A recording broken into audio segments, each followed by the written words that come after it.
स्त्री का घर इमोशनल कहानी। तुम्हें कितनी बार बताया है, मेरे तैयार होने से पहले मेरा नाश्ता तैयार हो जाना चाहिए। शादी के 25 सालों बाद भी मुझे क्यों बार बार एक ही बात बतानी पड़ती है? लता, तुम्हें क्या है? तुम तो आराम से घर पर रहोगी, मुझे काम पर जाना पड़ता है। तुम हो कि हमेशा बेवकूफ़ों जैसी हरकत करती हो। अगर तुम यह जानबूझकर करती हो तो याद रखना, मुझसे बुरा कोई नहीं होगा। आज प्रशांत का पारा चढ़ा हुआ था। इन कटु शब्दों में अपना गुस्सा उतारते हुए गीला तौलिया कुर्सी पर फेंकते हुए प्रशांत गुस्से से लता की तरफ देखने लगा। लता के लिए प्रशांत का यह बेवजह का गुस्सा कोई नई बात नहीं थी। वह महीने में 3-4 बार ऐसे ही लता पर बरस पड़ता था। पहले पहले लता उसका विरोध किया करती थी, लेकिन कई सालों तक प्रशांत ने कोई बदलाव नहीं दिखा तो लता ने खुद को ही बदल दिया। अब प्रशांत के कुछ भी कहने से लता को कोई फर्क नहीं पड़ता था। प्रशांत की हर बात वो चुपचाप सिर नीचे झुकाए सुन लेती थी। शादी के पहले 5 साल तक लता ने पूरी कोशिश की थी कि प्रशांत को बदला जाए, लेकिन फालतू का गुस्सा करना और बाद में लता को भला बुरा कहना, यह मानो जैसे उसकी आदत बन गई थी। कोई भी वाद विवाद होता तो प्रशांत सीधा लता को बोल देता, अगर मैं तुम्हें अच्छा नहीं लगता तो क्यों नहीं चल जाती अपने मायके, क्यों रहती हो मेरे साथ?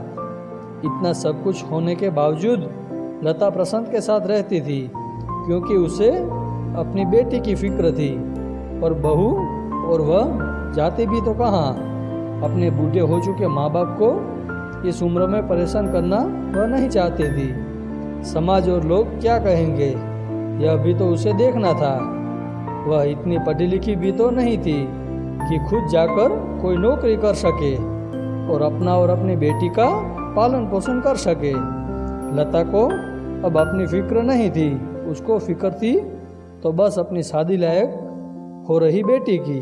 लता नहीं चाहती थी कि पति पत्नी के झगड़े की वजह से काव्या डिस्टर्ब हो।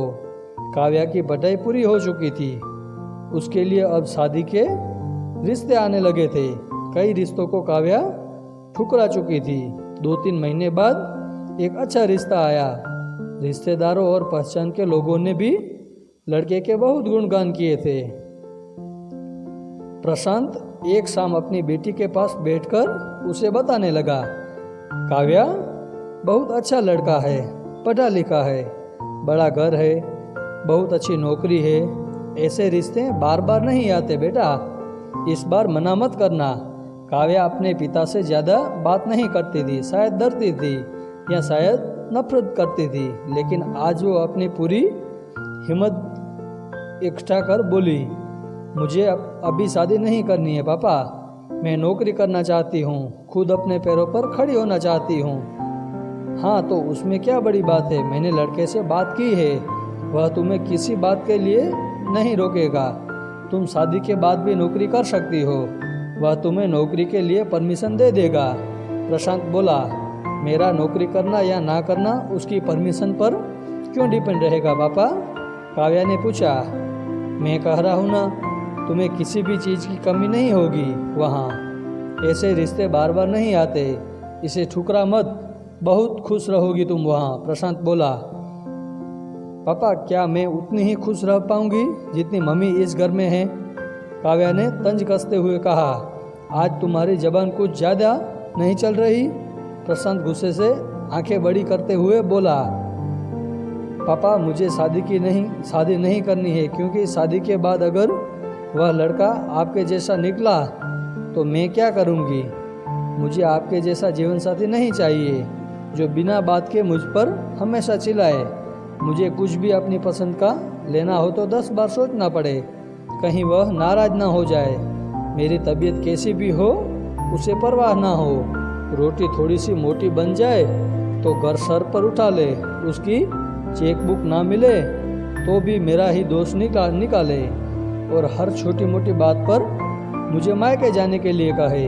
काव्या ने अपना दिल खाली करते हुए पापा से सब कह दिया। प्रशांत का गुस्सा 7वें आसमान पर था, लेकिन उसके मुंह से एक भी शब्द नहीं फूट पा रहा था। वो काव्या की बातें सुन रहा था। काव्या उतना ही बोलकर चुप नहीं हुई। आज पहली बार वह अपने पापा के सामने इतना कुछ बोल रही थी। पापा, आपने माँ के साथ हमेशा गलत व्यवहार किया है। आप अपने ऑफिस का गुस्सा बिना सोचे समझे माँ पर उतार देते हैं। कभी इस बात की परवाह भी नहीं करते कि उन्हें कैसा लगता होगा। आपकी बातें सुन सुन माँ ने अपना स्वाभिमान खो दिया। प्रशांत आज पहली बार अपने किए बर्ताव को महसूस कर पा रहा था। वो इतना ही बोल पाया, जो तुम्हारा मन है वो करो, मैं तो इतना बुरा हूँ ना। काव्या ने प्रशांत का हाथ पकड़ा और बोली, पापा, मुझे सिर्फ एक सवाल का जवाब दे दो। क्या आप चाहेंगे कि मेरा पति आपके जैसा हो? अगर आपका जवाब हाँ है तो कर दीजिए मेरा रिश्ता आज ही, और ना है तो मुझे आत्मनिर्भर बनने दीजिए। प्रशांत कुछ भी ना बोल पाया और वहाँ से चुपचाप बाहर चला गया। आज उसे लता के सामने जाने में शर्म आ रही थी। चलते चलते उसकी आंखों से आंसू बह रहे थे। प्रशांत ने आज से अपने आप को बदलने का निश्चय किया। अगले दिन से लता ने अपने पति में काफ़ी बदलाव देखा। वह सोचने लगी कि जो हिम्मत काव्या ने दिखाई, वह हिम्मत अगर मैं पहले ही दिखा देती तो शायद आज परिस्थिति कुछ और होती। अब काव्या पढ़ लिख कर अच्छी नौकरी करने लगी थी और 3 साल बाद उसके लिए एक अच्छा रिश्ता आया।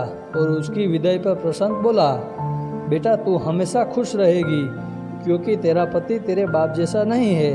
प्रशांत की यह बात सुनकर लता और काव्या की आंखों से आंसू बहने लगे। दोस्तों, हमारे समाज में औरतों को भले ही देवी का दर्जा दिया जाता है, लेकिन वह स्वतंत्रता नहीं दी जाती जो उन्हें देनी चाहिए। उन्हें बचपन से ही बताया जाता है कि वह पराया धन है। स्कूल से आने में देर हो जाए तो पिटाई मिलती है।